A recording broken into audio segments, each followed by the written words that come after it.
Alright, Pretender here, back with another Honkai Star Rail guide. Today I'm here with the Planar Fissure event, Planar Ornaments Drop Rate Doubled for a Limited Time guide. This guide is just going to be running through you some recommendations on how you can optimize your farming with this event. As we all know, double the drops, double the garbage. Anyway, besides all that, again, I will be mentioning this in probably every video going forward. This channel can potentially be deleted tomorrow, whenever, we don't know. If you're more curious on that info, I have videos on my channel you can check out the updates. And so I definitely recommend checking that out, just in case this channel does end up getting deleted. But that's all I'm going to talk about for that. Let's get straight into the video. Remember to drop a like, drop a sub, hit the bell icon for more videos like this. Yep, let's get into it. I guess I won't really be able to call it worlds anymore, because you can do it like this, and this is the better way to farm it. But I guess as a note, remember from going to Jeopard and up is going to be going up a world. So this is world 3, 4, 5, 6, 7, 8, 9, and 10. So if at one point I do say world in this video, that's what I'm referring to. Starting it off with the Jeopard boss that gives everyone's favorite Space Healing Station and also the Fleet of the Ageless. This one I do not recommend too much because Space Healing Station is usually a set you will use if you are kind of running pieces while you are grinding for the character's best in slot, because it is one of the first sets that practically everyone used in the beginning of the game. Most people that played that long ago will just have pieces laying around that they can put on units while they wait and farm for the best in slot, because for the most part, Space Healing Station is usually never the best in slot anymore. There is always usually a better option, so I definitely wouldn't really recommend farming that. Ageless does make this more worth it because this is still good on supports depending on what you're using. So on your support on something like a dot team, like if you take Raw and May, this is really good for Raw and May because for the most part, every DPS is going to be benefiting from the attack percent. Also giving you 12% max HP for your support survivability is very nice. And so Aegis is a pretty good option, but there are definitely other ornaments that are stronger and just better worlds in general to farm. So personally, I would definitely avoid doing this world. As for the second one, which gives you the Talia set and the Von Walk set, this is a world I would also sort of avoid doing because most people won't really be using Von Walk. Von Walk is usually a thing you want to do just to have setups to have some zero cycle clears. For the most part, most players will not be using Von Walk for that kind of stuff or just what it provides. It can be helpful as something like Ruan May, given the energy regeneration rate, letting you get all a lot easier, and then also giving you an action advance forward is very good at the beginning of the battle. It is a very good set, but it is obviously not better than some other ones overall throughout the battle, giving you support for your entire team rather than just the support themselves. But it's still not making anything bad, and the Talia set is very good, but it is obviously only good on the break characters. So Firefly, but this is not Firefly's best in slot anyway, so it doesn't really matter. This is Boothill's best in slot, and I think it's Jades' best in slot. But overall, I would not recommend farming this world just because there is a very handful amount of characters that you would be optimizing this one for. And again, as I mentioned on Von Walk, most people will not end up using this set as opposed to something else anyways. So overall, it is generally a world you want to avoid doing. And practically for the same reasons, but worse, this set right here, the effect hit rate set is really good for characters that might use this. So someone like Welt, Good Knife, and Black Swan, those characters on top of my head are very good. But the main reason I also probably the most advised against world to farm for this one especially is because of the Celestial Differentiator. This set is absolutely garbage. This is not good for practically anyone in the game, and anyone where you could think it might work on, there is a infinitely better set. This set is extremely bad, I don't know why it exists. This exact reason, and not really having many characters in the game that can use this set, as opposed to some other ones. Overall, this one can and is the best in slot for a few characters, but it's not worth using the double drop slot because you can get a bunch of this, and if you ever get one of this, you throw that away anyways. So overall, definitely would not recommend farming this world. And now for this set right here, this is very situational. First, the Bellbox set, this is really only good for Jeopard and the Fire MC. So if you are not using either of those two, or you're not looking for better pieces, then this set is pretty useless and it becomes like the other ones where one is good, but the other is kind of bad. And the Inner Sasato is good for any follow-up character or alt damage character. So the IPC team is good for Argenti, those kind of characters that mainly come from follow-up attack damage and alt damage. But this world has also lost a bit of value due to the fact of this world here and this set being better in most cases. So this is another world I would definitely recommend staying away from as well. There are times I will say that Sasato can be better than the new Duran set, but in most cases, for anyone that is a follow-up character, they can have more benefits from using this one, besides specific characters, someone like Blade. But even on certain comps, this one would be better anyways, so overall I would recommend avoiding this world now. And now for the next set, the one with Rudolin Arena and Broken Keel, this is absolutely one of the best worlds you can do.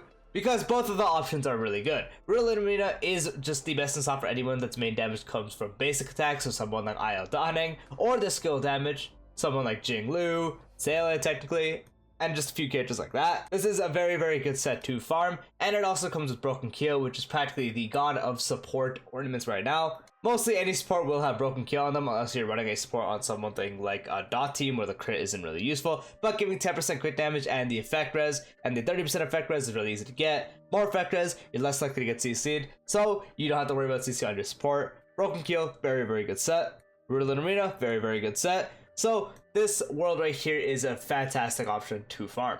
And now for the next sets, Glamoth and the Penacony set. This is also a nice world to farm. Mainly for the Glamoth set, anyone that can get these speed thresholds, this does become the best in slot. So practically anyone reaching 160 speed, this is easily the best in slot. And also the Penacony set if you are running some form of a mono team or just two of the same typings on a team. So Mono Quantum, because it stacks, is very good. Ruan Mei or Pela with Jing Lu is very good. Blade with Broneo with the set is very good. It really does depend if you are running other characters that are the same type as your main DPS on the team. Then if you are, this is becoming a lot more valuable to get. But again, Glamoth being really good on its own is also making this world very valuable. But if you are mainly on the Glamoth side and not much the Penacony side, then this is sort of like the other issues where it's one good, one isn't. So again, this is situationally a really good world to farm, but can also be a mediocre world to farm. And now for this set, this one is also very situational. This set right here, it is practically the Pure Fiction set, because for the most part, you are not going to be using this set on anyone that isn't in Pure Fiction. In Pure Fiction, this becomes practically the best ornament for a DPS, giving you up to a 40% crit damage bonus and also an extra 4% crit rate. Very, very high. Practically the highest damage bonus you can get from an ornament. So this is a very, very good set. But again, you're only really going to get the max stats in something like Pure Fiction. So just having pieces like this when you do go into Pure Fiction and putting this instead of your other ornaments on that DPS you're using. If you are willing to do something like that, then this set becomes valuable. The Izuma set, the only two real cases where you use something like the Izuma set is going to be on the Acheron team, because you always have another Nihility occupying the team, or if you are running something like Topaz and Ratio because they are both Hunt, then it is a set you can use, although there usually are better alternatives to damage sets, because this one's mainly for the 12% crit rate it gives, so it is mainly a crit rate cope set, but it also does give some attack percent, so that's nice, but for the most part you are using it for the extra 12% crit rate. But again, if you already have enough crit rate, then it doesn't really matter.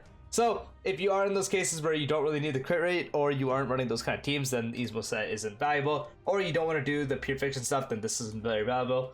This is another situational world where I would only do it if you are in both boats. And then the final and the newest one, this world is also kind of situational. For the most part, as I mentioned, Duran set is going to be the best for follow-up characters, giving you a bunch of follow-up damage increase, up to 25%, and when you do have 5 stacks, you get a 25% crit damage. So not only are you getting a 25% follow-up damage increase, you are also getting a 25% crit damage increase, which is also one of the best buffs you can get in a set. So if you aren't really needing the 8% of something like Cell Slaughter gives you, if you are using this on a follow-up attack character, so someone like on the IPC team, Ratio, Clara, this is easily the best set. The only times where it doesn't really apply much is with someone who has a slow follow-up attack like Blade, but any other cases this becomes very, very good. And this set is practically only good on Firefly and Himiko. For anyone else, it is practically useless. So this again is another situational world. If you have Firefly and you have follow-up characters, then this is probably the most valuable world you can do at the moment. And I should also mention, this set is going to be pretty solid, or if not one of the best ones for Yunli. And I didn't mention this earlier, but this set is probably going to be very good for Xiaochu. But again, this world is terrible, so Sag, I'd recommend just making the relics instead of that. But yeah, if you're also farming for Yunli, this is going to be really good for her. And then again, as I mentioned, if you just have follow-up attack characters in general, and or you have Firefly / Himiko wanting better pieces, then the fourth set becomes very good. So situation can become one of the best worlds you can farm. And yeah, that is practically how you want to go about farming. The whole idea is to look at a world where you have two sides of relics that you want. So as I mentioned for the latest one, if you have follow-up attack characters and you have Firefly / Himiko that you're wanting to get better pieces for, or pieces in general, then this world becomes one of the best ones you can do. Or if you're someone that has a lot of characters that do main sources of damage from basic attack or skills, and you have supports that need better pieces, then this world right here becomes very good. And again, I mainly just would mention to avoid worlds where it's just kind of one-sided, so especially this world, as much as this set can help some affect hit rate characters, especially with the upcoming character Xiaochu, this set makes this whole world just kind of not worth doing. And I would definitely go the path of farming something else and using those bad pieces to make one of these pieces that you need, rather than using the double bonuses on this event. But yeah, that is sort of how you want to be doing it. Let me know what one you're going to be choosing. I'm definitely going to be doing this one right here because I have a bunch of follow-up attack characters that I do need to grind. This set, I do eventually want to get around to building my Himiko, but for now, unless they're bad, I'm probably going to use these pieces to make one of the other ones, because for me, there isn't really a world where I need both sets anymore, so I'm kind of in that awkward position.